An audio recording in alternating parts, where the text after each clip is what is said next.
Idol anime have come a long way. From 1982's Super Dimensional Fortress Macross, which slapped an idol into a mecha anime, to 2016's Macross Delta, which slapped some mecha into an idol anime. The 2015 release of the Love Live movie has even risen to be the highest grossing anime movie in its opening weekend, above even fan favorites like Madoka Magica and K-On! But the rise of our idol overlords has been slow, with over half of all idol anime being released since 2010. Seems idols joined the post-Pokemon anime boom late. But I'm not here to lecture you on the history of idols or anime. I'm here to talk about a specific idol anime. I'm here to talk about The Idolmaster. The Idolmaster has a special place in my, as well as many others' heart. Not only was it my first idol anime, but it also came as a huge surprise just how much I enjoyed it. In fact, anime review sites are full of long lists of reviewers surprised by how much they enjoyed The Idolmaster. Except for this guy. Fuck this guy. This is likely due to jaded anime watchers being turned off by the promotional art featuring a large cast of cheery female characters. But before we can talk about the Idolmaster anime, we must first talk about its origins, as a video game. Yes I know, video game adaptations suck, but this is a little different. The Idolmaster began as an arcade game in 2005 that allowed players to take a stab at producing virtual idol units by taking them through training and eventually performances. Of course, you can also just put your favorite idols into the cutest outfits and enjoy the music. The game was later ported to the Xbox 360 and has enjoyed many sequels on the 360, PS3, PSP, and PS Vita. There's even a new title releasing later this year for the PS4. Of course, as with any wildly successful video game, there will be some disappointing adaptations. In 2007, Sunrise released Idolmaster Xenoglazia, directed by Tatsuya Nagai, and completely missed the point of what made the Idolmaster popular. Instead of girls working to become popular idols, the girls are the pilots of mecha called idols, making them the idol masters. Idol master.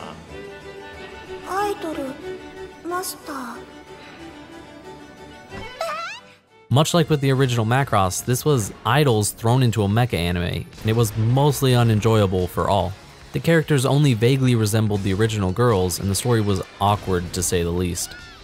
4 years later, the Idolmaster 2 was released on home console, introducing 3 new girls to 765 Productions. In July of the same year, A1 Pictures released The Idolmaster as a faithful anime adaptation of the Idolmaster 2. This was directed by Atsushi Nishigori, formerly a member of Gainax, and Noriko Takao, formerly of Kyoto Animation. For both, The Idolmaster was their first shot at directing. The Idolmaster actually follows the 13 girls of 765 Pro through their growth as idols. While most idol anime focus on characters becoming idols for the first time, the Idolmaster's idols are already partially established in the industry and are looking to take it to the next level. That's where the producer comes in. The first episode of the anime leaves the new producer faceless and voiceless as he is introduced to all the girls, in homage to the player character of the video games. This pretense is dropped at the end of the episode and Producer-san properly joins the cast of the show. One thing that really sets the Idolmaster apart is the fact that despite being the player character and the viewer's primary window into the story, the producer takes a back seat to the development of the girls. This is not to say that the producer is not a strong character in himself, because he is. But a conscious decision was made to place each and every girl before him as far as story focus. And there is a lot of story to go through with these girls. Every girl gets her own moments to shine, both as individuals and as parts of subgroups that pair up for episodes. And while 13 girls may seem unmanageable, even only a few episodes in, you will likely not have a difficult time telling them apart. Well, except for the twins.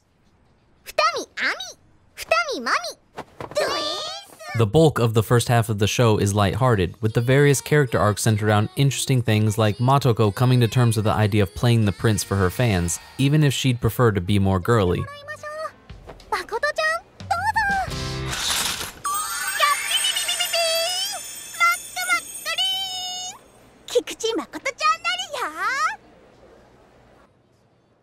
And Ami and Mami hunting down a missing pudding. Despite this being a generally cute and fun journey, there are some very serious story arcs related to the issues of becoming a popular idol, and the show depicts them perfectly with increasing intensity as the series continues past the halfway mark. 3 characters are given special focus through the series, specifically Miki, Haruka, and Chihaya. Their stories dwarf the others in a multitude of ways. Miki is fighting hard to be the best idol she can be, gaining a sense of drive and purpose not present at the beginning of the show. 響、誠、サポートを頼めるか。プロデューサー。いいの？ミキ、失敗しちゃうかもしれないよ。その時はみんなでフォローする。安心して全力を出し切ってこい。ステージでキラキラするんだろう。Chihaya has issues from her past dredged up by tabloid reporters, and Haruka struggles to maintain the group even as success and busy schedules conspire to push the girls apart in their personal relationships. 負担になっちゃわないかなって思ったら怖くて。大丈夫だよ。きっと大丈夫。だって私はみんなを信じてるもん。This results in it being hard for me to find any scenes related to their development that don't bring me to tears. The art and animation is some of A1 Pictures' best and truly shines through the glorious performance scenes. The smooth animation is only bettered by the fact each character often dances just slightly differently, due to the animation team's push to differentiate the characters in their actions even while remaining in unison. Speaking of the characters, while the show stuck close to the game's original designs, some tweaks were made and the anime's character designs quickly became the standard for the franchise. The music itself, owing to the series' history as a music-based video game, is excellent. Not only do episodes take full advantage of the series' 6-year catalog of songs, but even more original songs were made for the series. Episodes on average feature 3 insert songs, with some going even higher. Many songs even serve center stage in the development of the story.